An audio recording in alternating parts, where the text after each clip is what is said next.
안녕하세요, 여러분. 저는 유어스 법률사무소를 운영하고 있는 임주혜 대표 변호사입니다. 저는 고려대학교 법학전문대학원 3기 졸업 후 이제 변호사 시험을 3회에 합격을 했고요. 현재 8년차 변호사로 활동을 하고 있습니다. 변호사라고 하면은 드라마나 영화에서 보는 그런 모습만 생각하시는 것 같아요. 큰 서류 가방을 들고 법원으로 소송을 하러 총총총총 다니시거나 아니면 증거를 잡으러 탐정같이 사건을 파헤치는 그런 모습만 좀 생각하실 것 같은데, 실제 사회에서 변호사는 정말 다양한 역할을 수행하고 있습니다. 기본적으로 내가 어떤 어려움이 생겼다 할 때 법적으로 어떤 권리를 주장해 볼 수 있는지, 상대방의 공격에 대해 내가 어떻게 법적으로 방어할 수 있는지, 이런 법률 조언을 해주는 법률 조력자 역할을 기본적으로 하고 있고요. 특히 요즘같이 신기술이 매일매일 도입되는 사회에서는 발달된 과학이 사회를 앞서 끌고 나가서 변화된 모습으로 데려가는 것과는 달리 법학은 발달된 사회를 뒤쫓아가는 역할을 하고 있거든요. 법이라는 거는 사회를 안정시키고 유지시키는데 가장 큰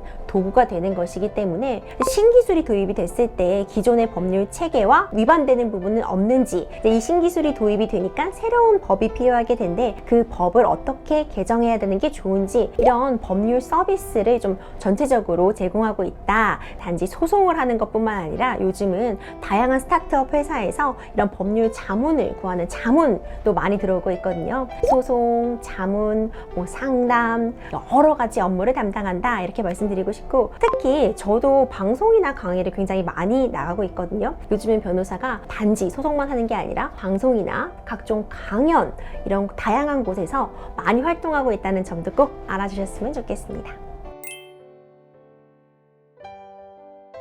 제가 초등학교 때 저희 학교에서 단체로 법원에 견학을 온 적이 있었어요. 그때 모의 재판을 했었거든요. 제가 그때 나가서 법정에서 이제 모의 재판을 참여하게 된 거죠. 일을 도와주시던 판사님께서 저한테 학생은 말을 참 잘하는데 나중에 훌륭한 법조인이 될 것 같아요, 이렇게 칭찬을 해주셨는데, 그게 정말 저에게 정말 강력한 영향을 준 것 같아요. 그 말을 듣고 제가 이렇게 법조인의 꿈을 키웠던 것 같거든요. 좀 나름 그래도 꾸준하게 공부를 해오는 그런 힘은 있던 사람이었던 것 같아요. 그래서 법대를 진학하게 됐고 로스쿨을 진학하게 됐고 변호사로 활동을 하게 되었습니다.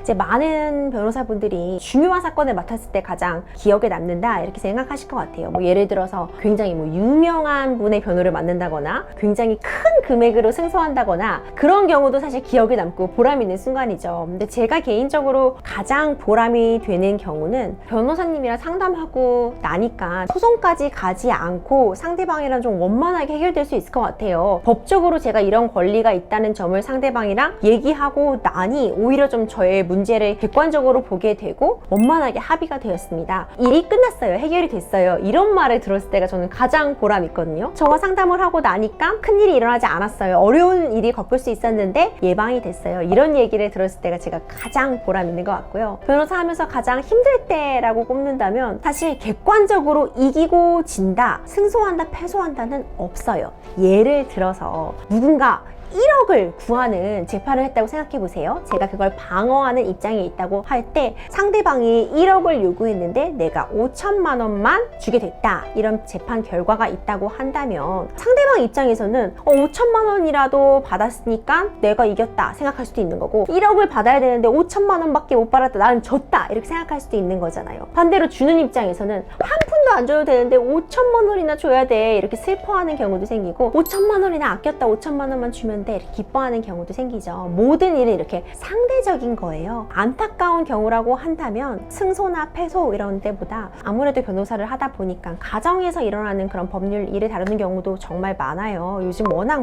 이혼이나 이런 일도 정말 많이 일어나는데, 제가 이긴 결과라고 해도 이혼 판결 같은 거를 의뢰인에게 드려야 한다거나 양육권 같은 소송에서 제가 그 결과를 알려드릴 때 저로서도 좀 마음이 아플 때가 있거든요. 재판 결과는 좋은 결과다 라고 해도 어쨌든 의뢰인에게는 아픈 부분이 될 수 있잖아요. 저는 이제 판결 같은 거 보내드릴 때 손편지도 그래서 많이 써드려 보내는 편이에요. 우리가 이렇게 잘 어쨌든 해결이 됐고 앞으로는 변호사의 도움 없이도 이제 이런 문제 잘 해결할 수 있게 이번에 좀 교훈을 얻었으니까 앞으로는 잘 지내세요, 이런 식으로 편지를 써서 보내드리는 편인데, 그럴 때 저도 좀 마음이 안 좋지만 그래도 좀 응원해드리게 되고, 상대방 의뢰인 변호사인 분들도 그래도 좀 이제 다시는 이런 일을 겪지 않겠다, 변호사 한 번 만났으니까 다시는 이런 실수는 하지 않겠다, 이런 얘기 하시는 경우 많거든요. 안타까운 사연을 가신 분들을 보면은 저도 마음이 안타까워서 그런 부분은 좀 힘든 점이다, 이렇게 말씀드릴 수 있을 것 같아요.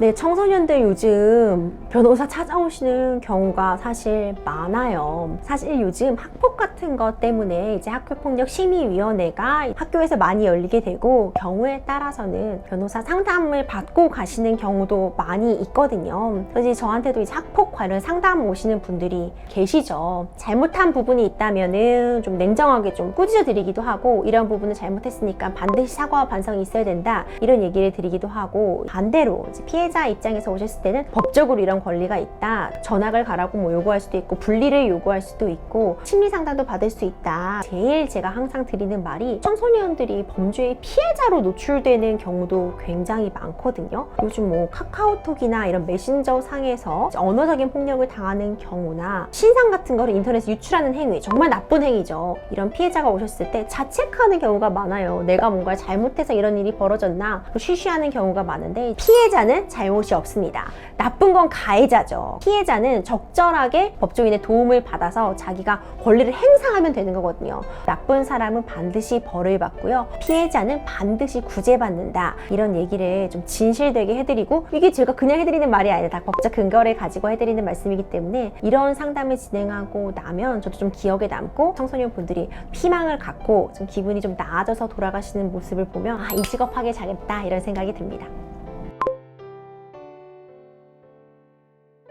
변호사가 되려면 변호사 자격증을 따야 되죠. 이 변호사 시험을 통과해야 되는데, 대학을 졸업하고 법학 적성 시험, 리트라고 하는데, 이 법학 적성 시험을 보고 로스쿨에 입학을 해야 합니다. 이 로스쿨 입학할 때 이 리트 성적, 법학 적성 시험 성적이나 이제 영어 성적, 이제 대학교 성적, 그 외 뭐 교회 활동들, 이런 부분, 자기소개서, 이런 부분들이 고려가 돼서 이제 판단을 받게 되고요. 이제 로스쿨에 입학한 이후에는 3년 동안 이제 법학 공부를 하게 됩니다. 그 과정에서 수많은 중간 기말 고사들이 있고요.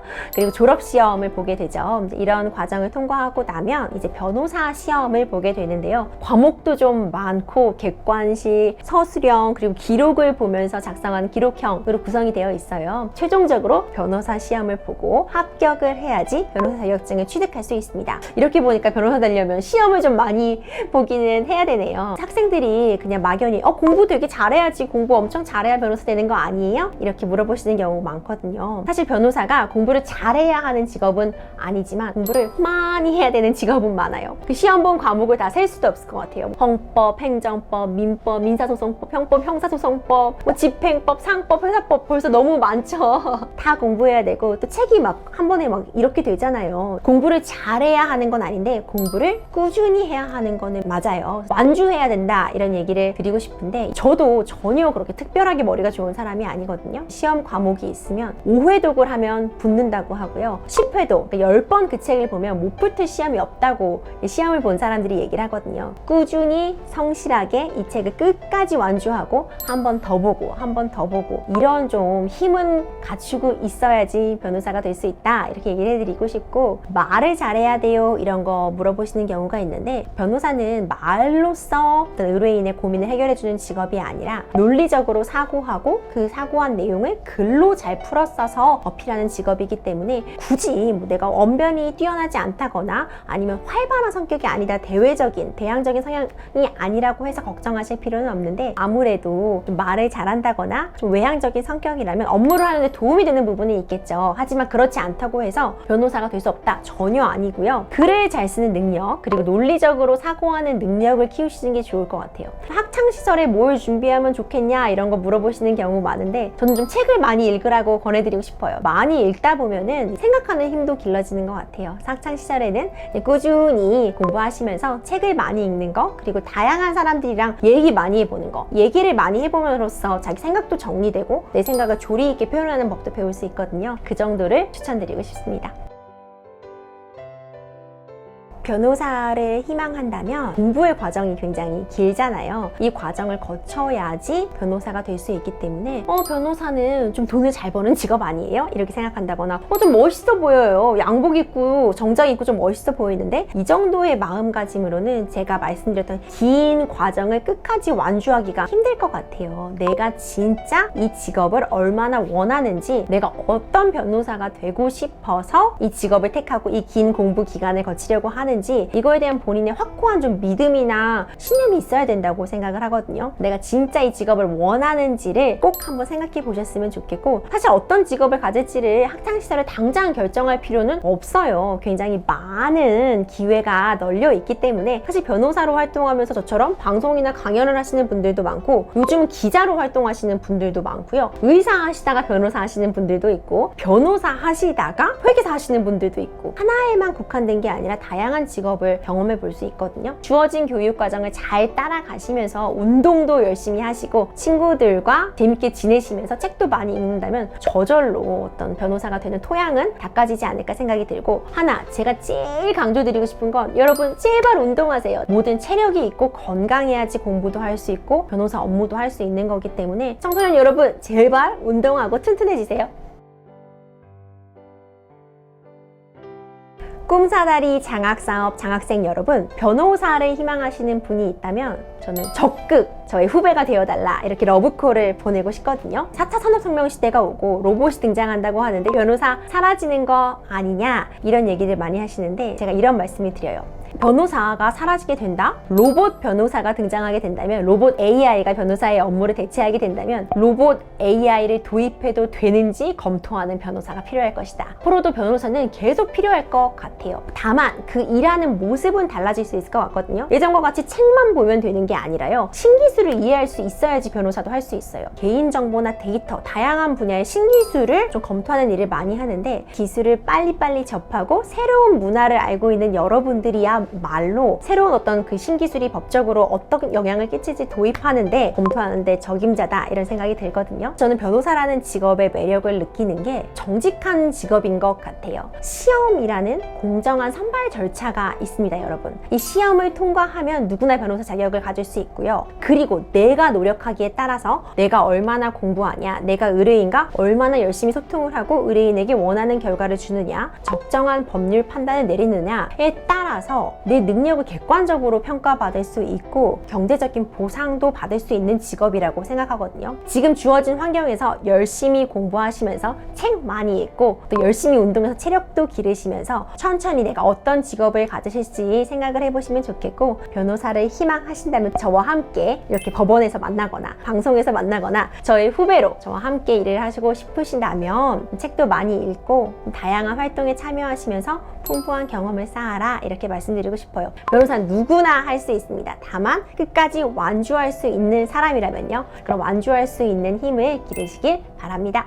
꿈사다리 장학사업 장학생 여러분 모두 화이팅!